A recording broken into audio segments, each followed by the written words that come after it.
วัสดีจ้าพ่อแม่พี่น้องว่าพบกันอีกแล้วจ้าก็ช่องพรหานากินมาจ้ามื้อนี้ได้ก๋วยเตี๋ยวน้ำตกแซ่บๆ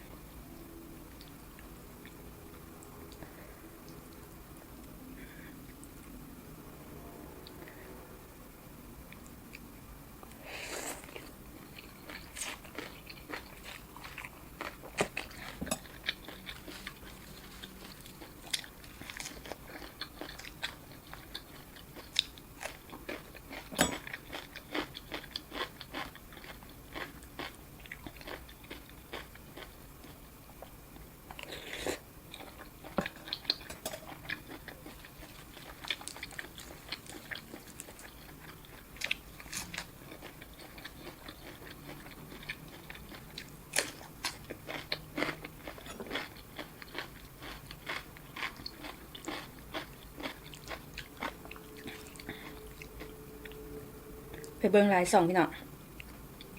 เห็นนั่นรายสองกินก๋วยเตี๋ยวเลยกลืนน้ำลายน้ำได้สั่งมากิน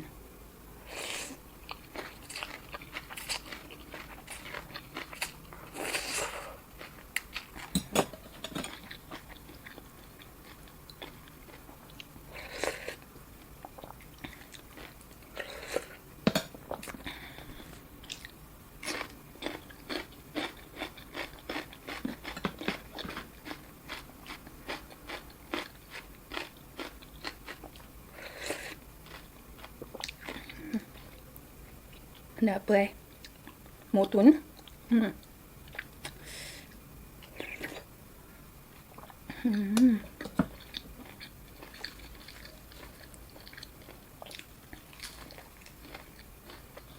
อร่อย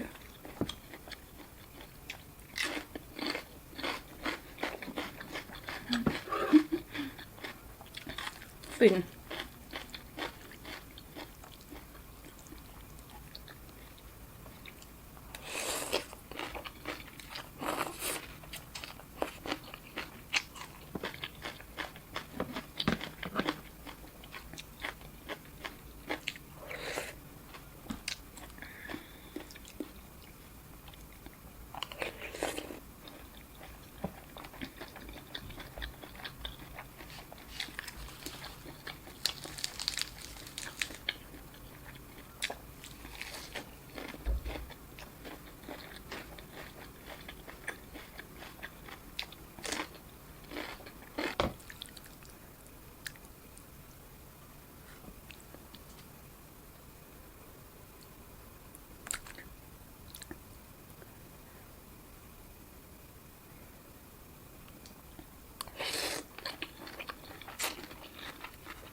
จ้าพี่น้องขอบคุณทุกคนนะจ้ะที่เขามารับชมแล้วก็มาปลูกตะไคร้ให้เป็นกำลังให้ใจให้กัน